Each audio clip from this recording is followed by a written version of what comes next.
I wish to be myself. Just to really know what that means. And to continue living as that for the rest of my life. You're tuned in to Compassionate Las Vegas, the podcast, where compassion inspires action. Together, we're building a world centered in understanding, empathy, and courageous action, starting right here in the heart of Southern Nevada. We're taking the principle of do unto others as you would have them do unto you to heart. Now, let's welcome a man committed to fostering compassion in every corner of our city, a beacon of compassion in Las Vegas, your host, Will Rucker. Welcome to Compassionate Las Vegas, the podcast. I'm your host, Will Rucker, and I am so excited that you have joined for today's program. This has been an incredible season. I am sure that you are being inspired. I am sure that you are finding hope. I am sure that you are being encouraged because I am finding all of those things. And if I'm as cynical as I can be finding hope in this season, I have pretty good reason to believe you are too. So thank you for tuning in. Today we have a very special guest, and you and I are going to get to know this incredible human together. I had the privilege of having dinner last night and just hearing the heart that beats in this amazing person. So without further ado, welcome to the podcast, Lauren. Thanks for having me. I'm excited to be here. No, I'm so excited to have you here. I've seen you around. You do a lot of work at the center here, the LGBT Center.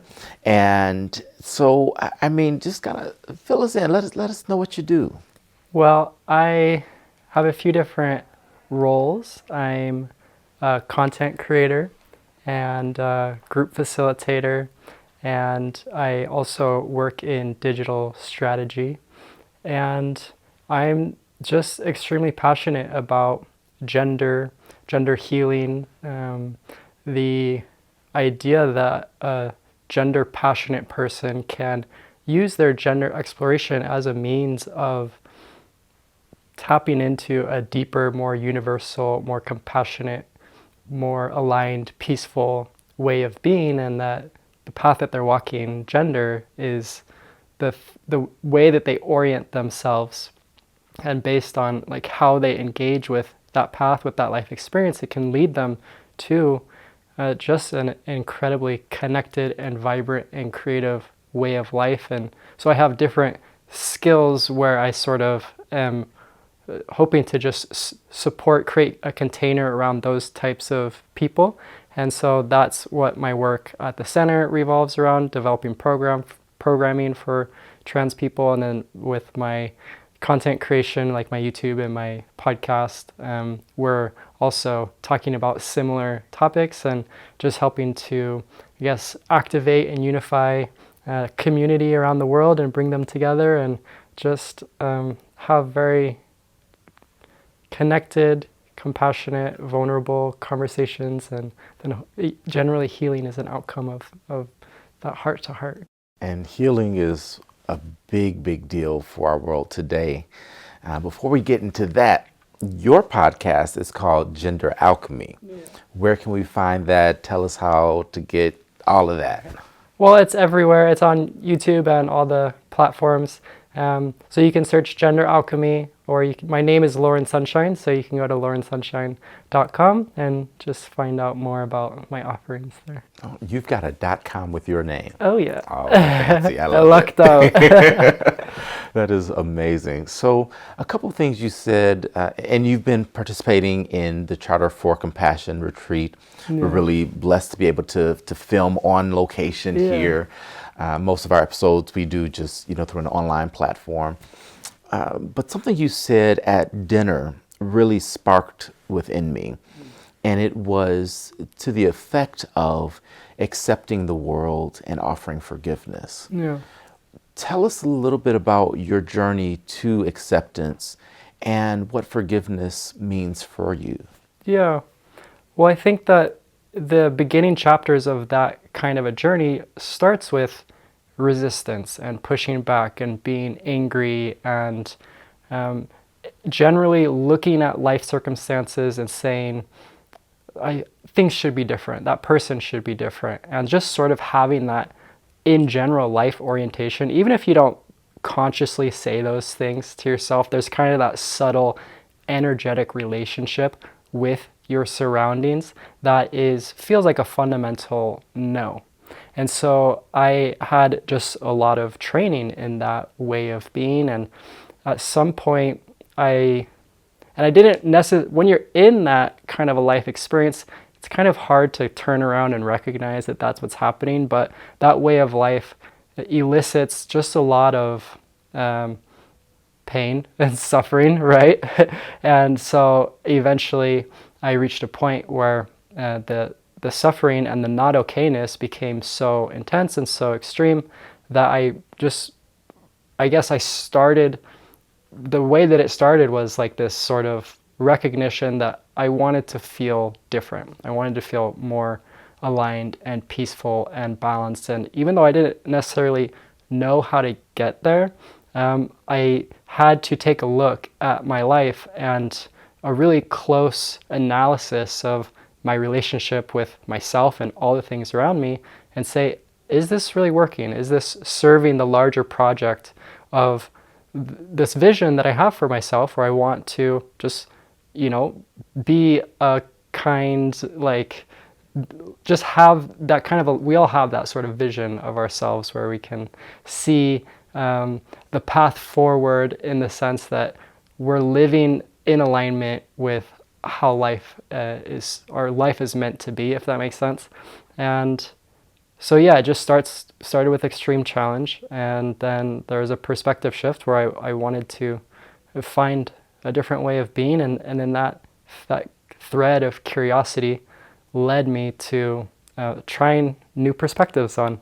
And so this is where I am now, but it takes quite a few steps to get there. I mean, I appreciate so much about that, especially trying on different perspectives, because I think sometimes in this type of work, we almost present it as this is how you have to do it, or this is the only way you can be to be happy. And I think it's a lot more gentle or invitational to say, just try on compassion, just try on kindness, just try it on. And I mean, I do think we're right. I do think that's the best way to be. And it's not permanent. Like, I mean, you don't have to commit, I guess is what I'm trying to say. Yeah. So I'd like to set a foundation for our conversation. How do you define or explain compassion? That's a great question. I feel like compassion is a natural next step or outcome of being connected to the self and being in alignment with the naturally occurring way of things. And when you are aligned and you feel a sense of interconnection within yourself and within your outer surroundings, there's just like the next domino is compassion. It's like when you recognize this this field of being that is vibrant and it's creative, and it's like we've been given this opportunity to just be creatures in this world, and you recognize the vast amount of variables that are outside of our control, and we're just like here, like all of a sudden we're here, and it's like, okay, what are we gonna do with that? Like, how do we lean into our life experience? And when somebody goes about that project and they start seeing the sameness between them and other people and other creatures and the plants and the animals, I think that interconnection and that compassion, that commitment to living in community, and when that circle of community grows to include everything that is, as far as the eye can see, I think that in a way that's like a compassionate worldview, at least in my experience. Wow. I mean, again, so much to unpack even in that. with your experience in life, you had every opportunity to really kind of be angry, Yeah. to say burn it all down, right? And I think a lot of people are in that space.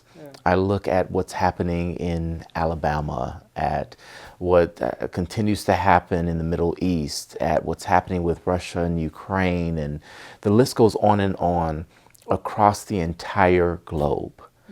What do you hold on to that keeps you moving forward, that keeps you saying, I can make a difference? I really like the mentality of just what is my work to do, and just really tuning into this life experience and how compassion and activism and creating this new world, like, but how does that show up in my daily life based off of my life experiences and this, all of the variety of relationships that I'm in, and like just the small, simple things. And so when it can be very intimidating to consider the pain of the world, and then to be a kind, compassionate, open-hearted person.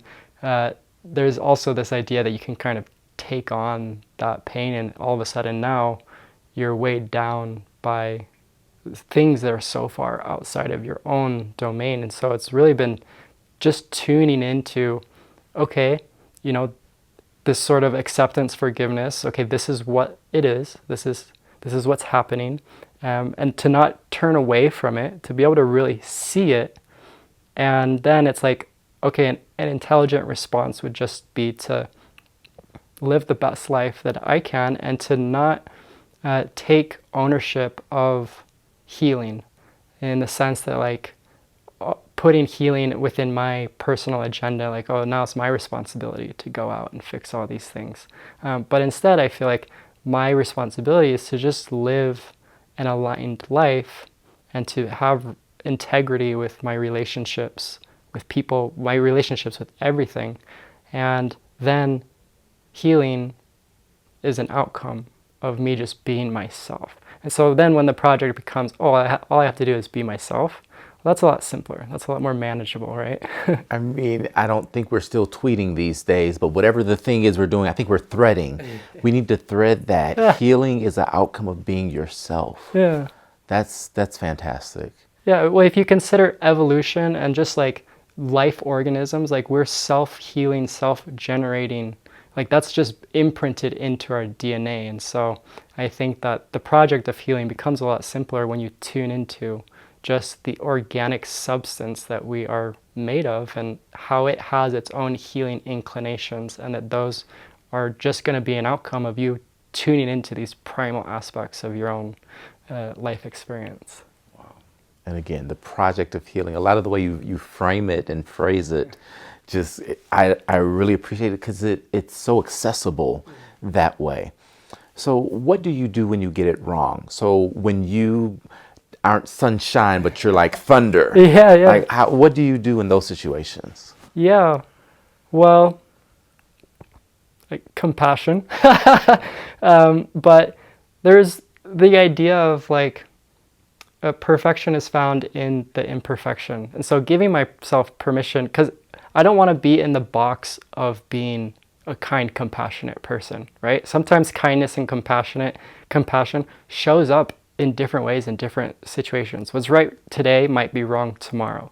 Standing up for myself might look like this one day, or it might change. Like, that's going to evolve for the rest of my life. So instead of trying to come up with a very rigid expectation of this person that I think that I'm supposed to be, like, maybe there are times when I'm supposed to like fall down. Maybe there are times when I'm supposed to be a little bit mean or short. Maybe there are times when I am supposed to hurt somebody, not because I want to do those things, but maybe that's a part of the human experience.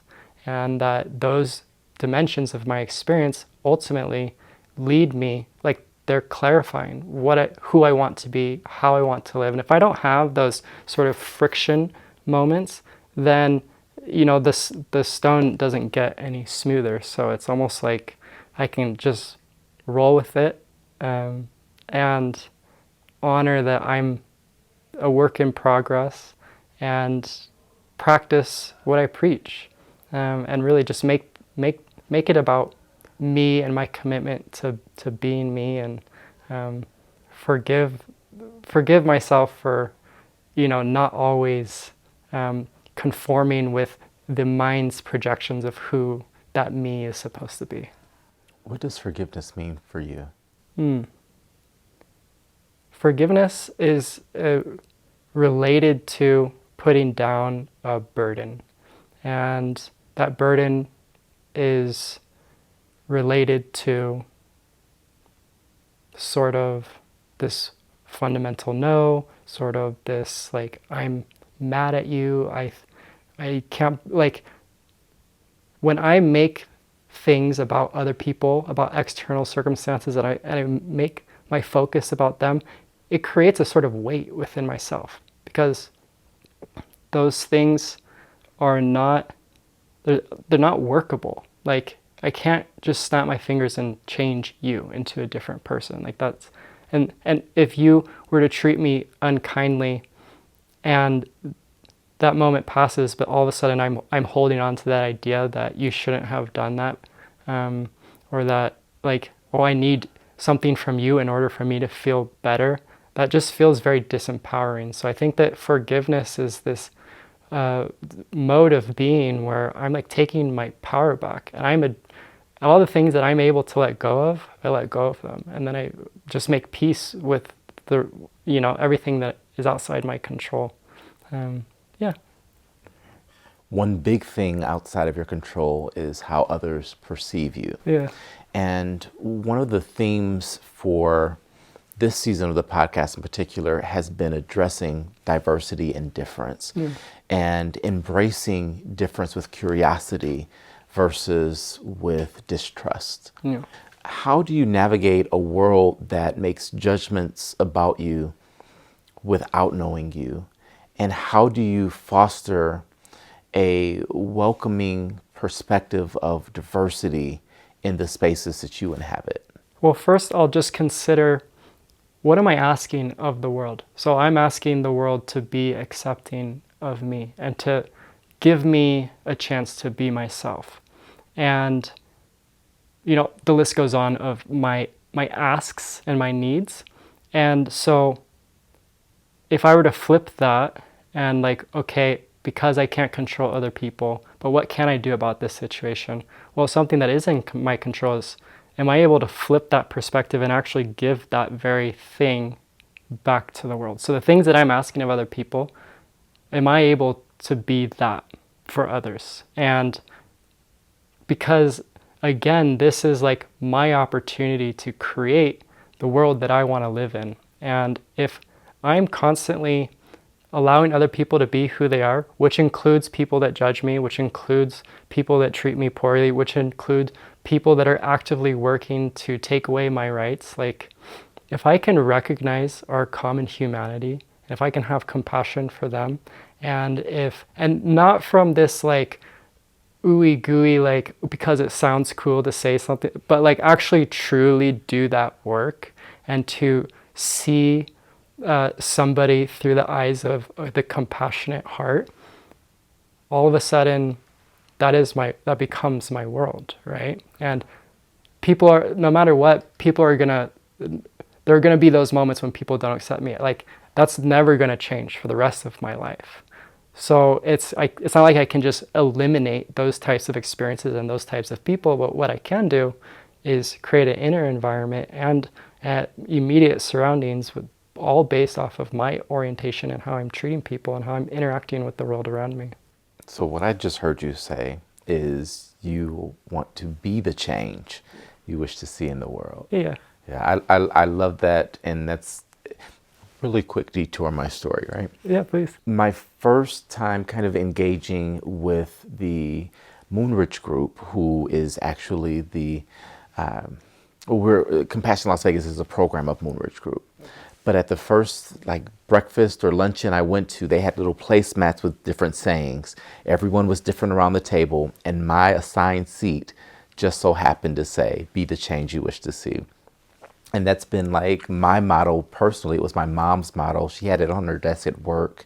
So it's one of those things where when I hear it in different ways, it really sparks within me. And it excites me because I don't feel alone in that. That doesn't make being the change easier for me. And it does make it easier because I know that so many others are experiencing life in a similar way. So for you, what is the change you wish to see? I know that within myself, as I've been walking in the healing path, as I've become more connected to myself and just more authentic and more vulnerable, that has created an opening in my life for me to experience a sort of closeness and a sort of intimacy with not only people, but everything. And so when I say that I'm extremely passionate about gender healing and that this idea is like guiding my life, I think that there's also a part of that when somebody else starts to become more open and more kind and their nervous system is more regulated and they have a better sense of how to be in relation, all of a sudden I get to be closer to the truth of that person. And so I think that... Gotta pause you. Okay. Closer to the truth of that person. Yeah. I love that for so many reasons. And chief among them, principal among them is the fact that I believe at the core of every person is goodness and light. And I think that the experiences we have gone through sometimes put these layers on us to that theme that need to be peeled off. Yeah. And if we can just get to the truth of who people are, I believe that we don't just love, but we are love. Yeah. And so I love that. Yeah. And it just feels so good to get, when you can finally get past those walls and those barriers and that armoring, and you can just meet somebody in love. Like, to me, that's the most rewarding, like, that's what makes life worth living, right? And so the more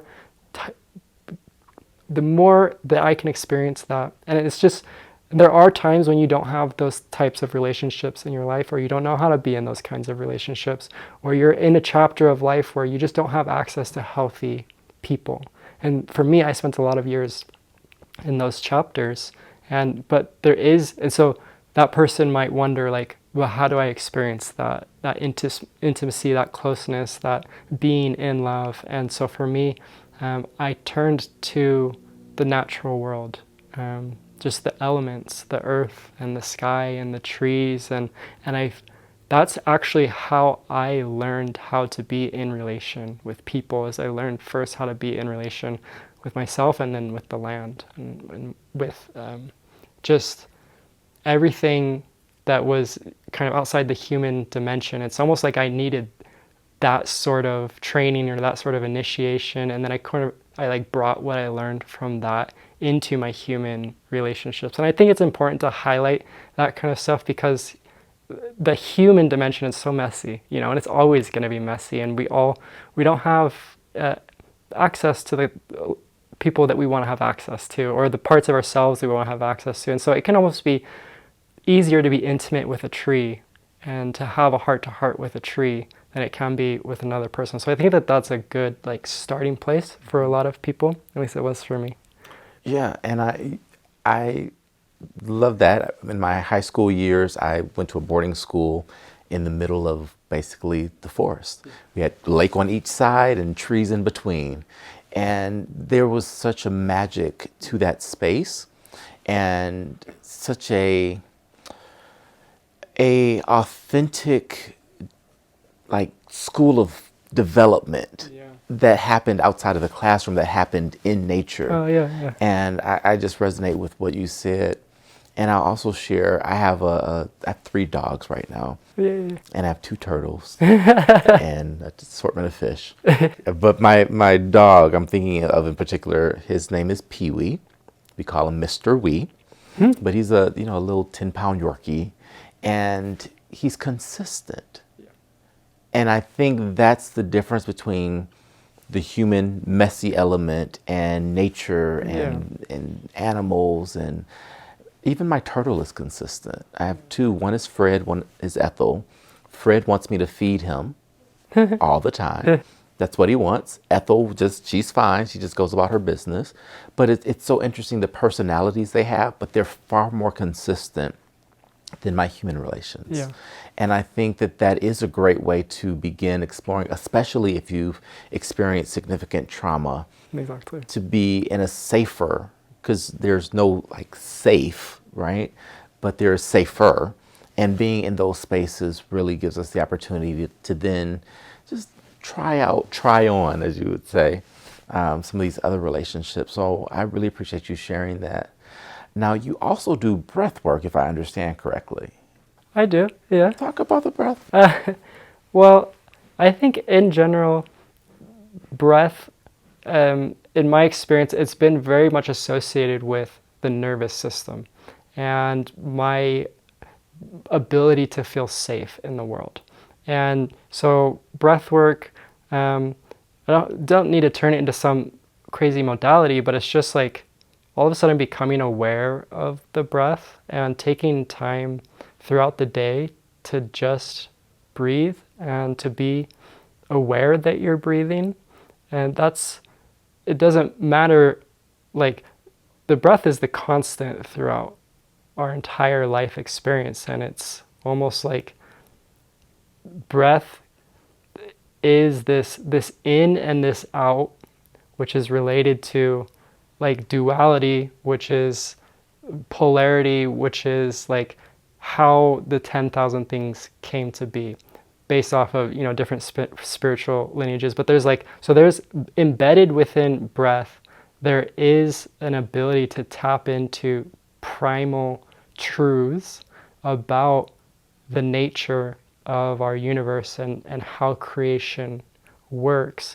And when you can honor both the good and the bad and within yourself, and you can recognize the sameness between self and other, and when you can hold seemingly contradictory parts of your experience, that is the breath, right? That's the in and the out, because both in and out is breath.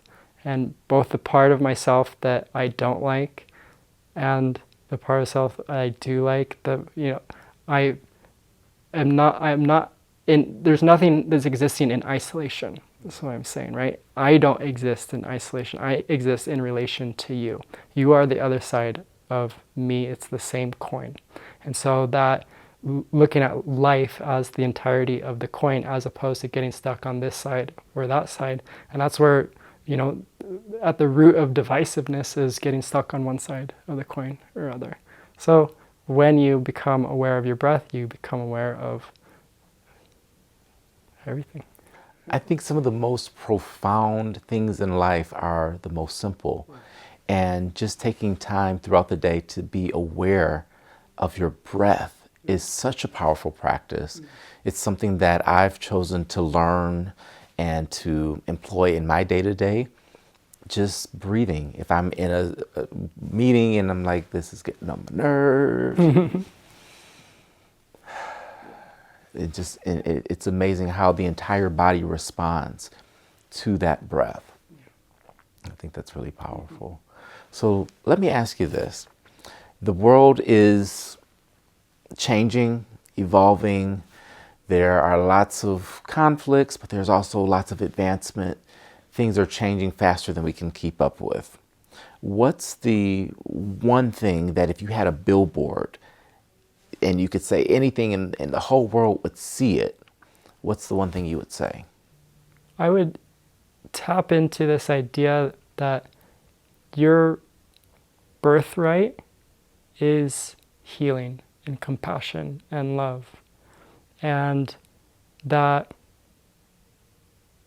you saying yes to life and just agreeing to be who you are. And when somebody says be who you really are, think of all the different levels that you could interpret that. And when who you really are, when that at the ultimate destination is love, right? And each level, each layer, where you're constantly moving towards who you really are, and then all of a sudden you're embodying and you're expressing love. That is the truth. And so on the billboard, I would say, be who you really are. And then asterisk, I would have to give a little bit of context as to... You give the website to people to go find out more. Yeah. I love that. Be who you really are. All right, as we come to a close, I just want you to finish a few sentences for me. So whatever pops into mind, it doesn't have to be well thought out. Like whatever pops up, that's what I want to hear. Okay. We'll start easy. Love is? Radiant.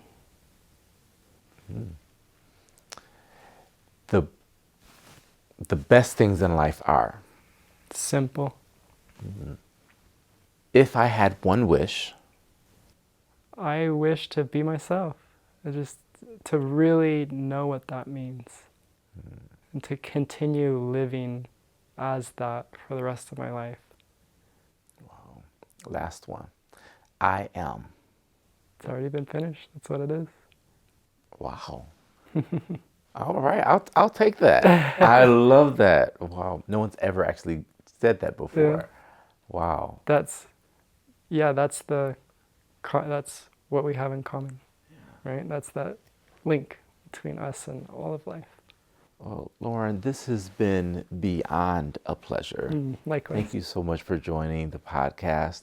And I look forward to hearing your podcast, Gender Alchemy, and getting to know you as you continue on your journey of compassion. So welcoming you into the fold. I'm so grateful for just who you are. Yeah, likewise. Thank you. Thank you for everyone listening. This has been Compassionate Las Vegas, the podcast. I'm your host, Will Rucker. And as I always remind you, you are not just a drop in the ocean. You are the entire ocean in a drop. And what you do matters. So live compassionately. I'll see you next time.